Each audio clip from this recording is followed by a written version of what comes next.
نحمده ونصلي على رسوله الكريم أما بعد فأعوذ بالله من الشيطان الرجيم بسم الله الرحمن الرحيم۔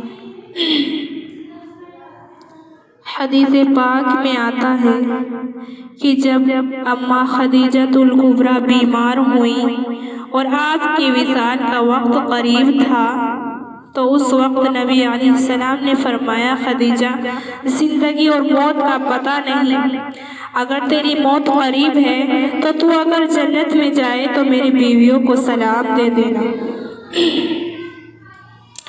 خدیجۃ الکبریٰ رضی اللہ تعالیٰ عنہ سن کر حیران ہو گئی، کہنے لگی کہ اے اللہ کے محبوب، آپ کی پہلی بیوی تو میں ہوں، آپ کی جنت میں بیویاں کون؟ فرمانے لگے، میری دو بیویاں مجھ سے پہلے وہاں جا چکی۔ ایک آسیہ جو فرعون کی بیوی تھی، اس نے ایمان اختیار کیا، اللہ رب العزت نے اس کے ساتھ بھی وعدہ فرمایا جنت میں وہ میری بیوی بنے گی، اور فرمایا دوسری مریم، اس کے ساتھ بھی اللہ تعالیٰ نے وعدہ فرما لیا جنت میں وہ میری بیوی بنے گی۔ تو دیکھیں اللہ کی محبت میں اللہ کی نیک بندی کے دل میں یہ خیال آیا کہ میں نہیں ان ذمہ داریوں کو قبول کرتی بلکہ میں عبادت میں وقت گزار لیتی ہوں۔ اللہ تعالیٰ کو اس کی عبادت اتنی پسند آئی، بغیر خاوند کے بیٹا بھی دے دیا اور اس کے دنیا کے اندر تذکرے کر دی، ان کی پاک دامنی کی قرآن پاک میں گواہیاں دے دی، ان کے نام پہ قرآن کریم کی صورت بنا دی اور پھر جنت میں ان کو اپنے محبوب کی بیوی بنا دیا۔ اس سے بڑا رتبہ تو عورت کا کوئی ہو ہی نہیں سکتا۔ ذرا سوچنے کی بات ہے کہ جو لوگ اللہ کی محبت کے لیے کوئی قدم اٹھاتے ہیں، پروردگار عالم ان پر کس قدر مہربان ہو جایا کرتے ہیں۔ حضرت ایوب علیہ السلام کو اللہ رب العزت نے بیوی بھی دی، اولاد بھی دی، باغات بھی دیے اور نبوت کا منصب بھی عطا فرما دیا۔ چنانچہ ایک مرتبہ شیطان اللہ رب العزت کے سامنے عرض کرنے لگا، اے اللہ، آپ کے یہ بندے ایوب علیہ السلام یہ تو اس لیے عبادت کرتے ہیں کہ آپ نے دنیا میں ہر نعمتیں ان کو دے رکھی ہیں، بیوی اچھی ان کو ملی، اولاد ان کو ملی، باغات ان کو ملے، سب نعمتیں ان کو ملی ہوئی ہیں، تو یہ سب اور شکر اور آپ کی حمد نہیں کریں گے تو اور کیا کریں گے؟ اللہ تعالیٰ نے فرمایا کہ اچھا، تھوڑی دیر کے لیے یہ حالات تیری مرضی کے مطابق کر دیتے ہیں، تو کیا چاہتا ہے؟ کہنے لگا یہ سب چیزیں ان سے چھن جائیں تو دیکھیں۔ چنانچہ اللہ تعالیٰ نے شیطان کو تھوڑی دیر کے لیے اس معاملے میں اختیار دیا، چنانچہ اگلے دن آیا اور ان کے باغات میں آگ لگا دی۔ اب جب آگ لگا دی پھر ایک کسان کی شکل میں آیا حضرت ایوب علیہ السلام کے سامنے اور کہنے لگا فتنے میں ڈالنے کے لیے کہ تم تو ہر وقت اللہ کی عبادت میں مشغول رہتے ہو، آپ کے پروردگار نے کیا کیا؟ آپ کے باغات ہی کو جلا ڈالا، آپ کی نمازوں کا بھی کیا فائدہ؟ چنانچہ آپ نے فرمایا کہ دفع ہو جائے یہاں سے، تو مجھے شیطان نظر آتا ہے۔ چنانچہ آپ پھر عبادت میں لگ گئے۔ اگلے دن یہ ہوا کہ بیوی اور بچے چھت کے نیچے بیٹھے کھانا کھا رہے تھے، شیطان نے وہ چھت ان پر گرا دی اور وہ سب کے سب دب کر مر گئے۔ اور پھر ایک بندے کی شکل میں آیا، جب دیکھا کہ وہ مر گئے تو ایوب علیہ السلام سے کہنے لگا، آپ تو ساری رات اللہ کی عبادت میں مشغول رہے اور اللہ تعالیٰ کی طرف سے کیا معاملہ بنا کہ آپ کے بچے کو میں نے دیکھا کہ اس کا جو بھیجا تھا وہ نکل کر اس کی ناک کے راستے سے باہر آ گیا تھا۔ اس نے ایسے انداز سے بات کی جیسے ان کو وہ بڑا مظلوم ثابت کرے کہ آپ تو عبادت کر رہے تھے اور آپ کے بیوی بچوں کے ساتھ یہ معاملہ بنا کہ سب مر گئے۔ آپ نے فرمایا کہ تو مجھے شیطان لگتا ہے، دفع ہو جائے یہاں سے۔ چنانچہ شیطان وہاں سے پھر بھاگا۔ اب تیسرے دن کیا ہوا کہ حضرت ایوب علیہ السلام نماز کی حالت میں تھے، شیطان نے آ کر ان کے قریب ایک چراغ کو ٹیڑھا کیا اور اس میں پھونک ماری جس سے ان کے کپڑوں کو آگ لگ گئی۔ جب کپڑوں کو آگ لگی تو سارا جسم جل گیا۔ جب سارا جسم جلا تو اس وقت اس جسم کے اندر آہستہ آہستہ کیڑے پڑ گئے، یہاں تک کہ پورے جسم کے اندر کیڑے پڑ گئے۔ کوئی ذرا سی بھی جگہ ایسی نہیں تھی کہ جس کے اندر وہ کیڑے موجود نہ ہوں۔ اور 18 سال یہ آزمائش رہی تو جو باغات تھے وہ بھی گئے، بیوی بچے تھے وہ بھی مر گئے، اور اب جو صحت باقی تھی اس میں بھی کیڑے پڑ گئے۔ اور آپ کے بارے میں آتا ہے کہ آپ اتنے صبر والے تھے کہ جب کوئی کیڑا ان کے جسم سے نیچے گر پڑتا وہ اس کو اٹھا کر دوبارہ زخم میں رکھ دیتے کہ جب میرے جسم کو اللہ نے تیری غذا بنایا ہے تو نیچے کیوں گرے؟ اس کیڑے کو پھر زخم میں رکھ لیتے۔ چنانچہ روایت میں آتا ہے کہ جبرائیل علیہ السلام آیا اور انہوں نے آ کر کہا السلام علیکم، انہوں نے جواب نہ دیا۔ تھوڑی دیر کے بعد پھر کہا السلام علیکم تو انہوں نے جواب دیا۔ جبرائیل علیہ السلام نے پوچھا ایوب علیہ السلام سے کہ کیا بات ہے؟ میں نے پہلے سلام کیا، آپ نے جواب عنایت نہیں فرمایا۔ تو فرمانے لگے کہ اس وقت کیڑوں میں سے ایک کیڑا جو میرے جسم کو کاٹ رہا تھا، مجھے ڈر ہوا کہ اگر میں بولوں گا تو کہیں وہ کھانا نہ چھوڑ دے، کہیں میری طرف سے کوتاہی نہ واقع ہو جائے، اس لیے میں نے سلام کے کلمات نہیں کہے۔ تھوڑی دیر کے بعد اب اس نے کاٹنا چھوڑ دیا، اس لیے اب میں نے سلام کا جواب دیا۔ ان کے 18 سال اس حال میں گزرے، بالآخر اللہ رب العزت کو ان پر رحم آیا، اللہ رب العزت نے ان کی اس بیماری کو صحت میں تبدیل فرما دیا۔ سبحان اللہ۔ پھر وہ بیماری بالکل ختم ہو گئی۔ پھر اللہ تعالیٰ نے ان کے بیوی بچے بھی عطا فرما دیے، کیونکہ یہ سب کچھ اللہ کی محبت میں ہوا۔ اللہ تعالیٰ نے قرآن پاک میں 2 لفظ ان کے بارے میں کہے، فرمایا اِنَّا وَجَدْنَاهُ صَابِرًا، ہم نے ان کو صبر کرنے والا پایا۔ نعم العبد، کتنا اچھا بندہ تھا۔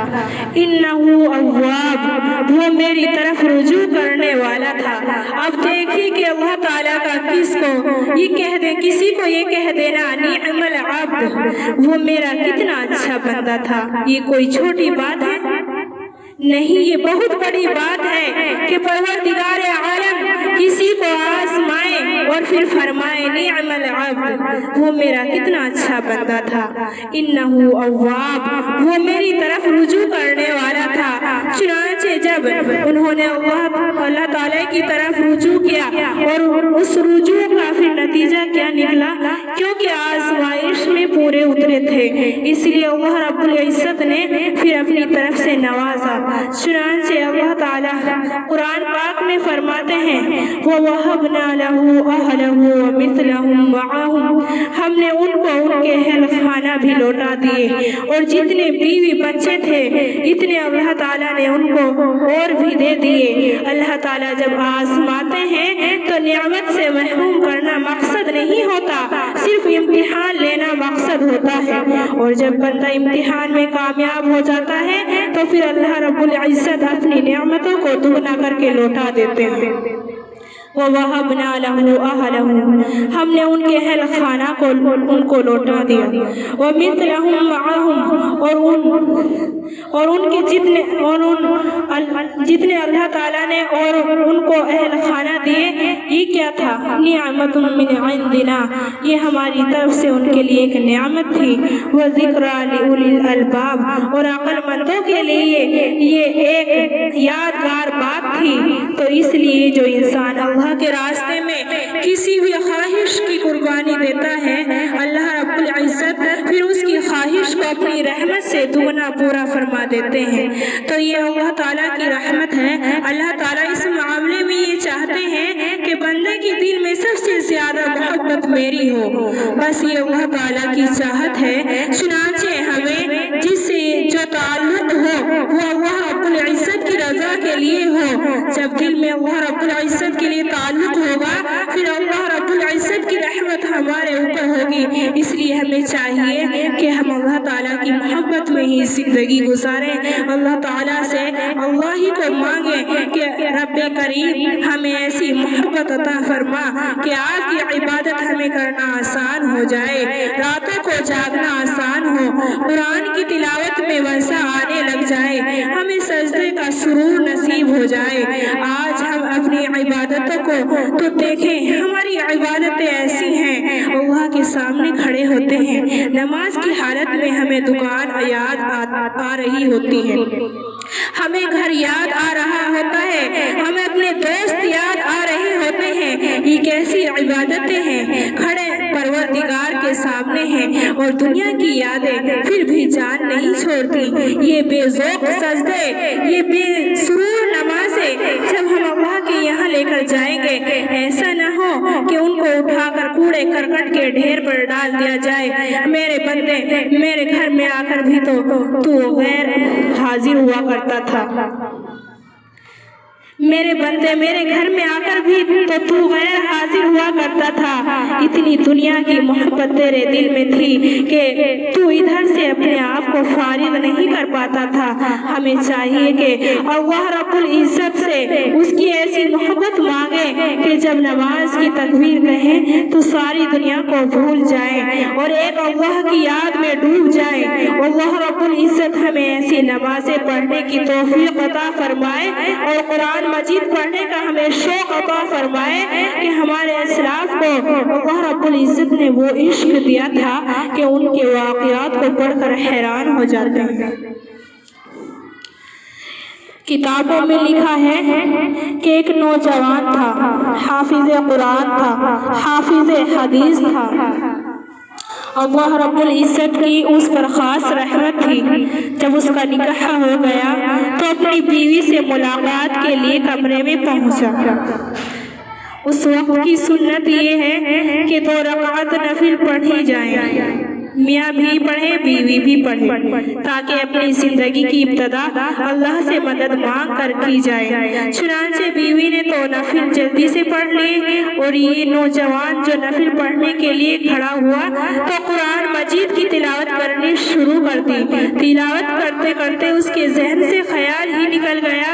چنانچہ پڑھتے پڑھتے جب اس نے سلام پھیرا تو فجر کی نماز کا وقت ہو چکا تھا۔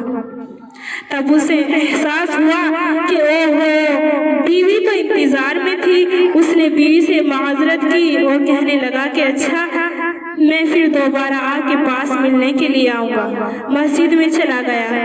دن میں گھر والوں نے پوچھا، دوست احباب نے پوچھا کہ بتاؤ تم نے اپنی بیوی کو کیسا پایا؟ اب اس کو تو صحیح تعارف بھی نہیں ہو سکا تھا، کوئی بات چیت ہی نہیں ہو سکی تھی، تو ان کو اندازہ ہو گیا کہ اس کی تو ملاقات ہی نہیں ہو سکی ہے۔ انہوں نے پوچھا کہ بات کیا بنی؟ دوستوں نے بھی پوچھا۔ اس نے آگے سے بتا دیا کہ میری تو اس سے ملاقات ہی نہ ہو سکی۔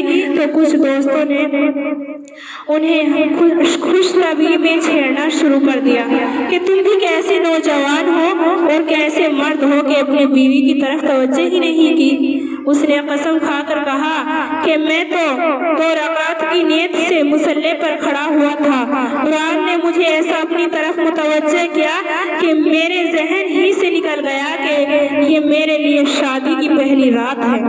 میں معمول کے مطابق قرآن پڑھتا رہا۔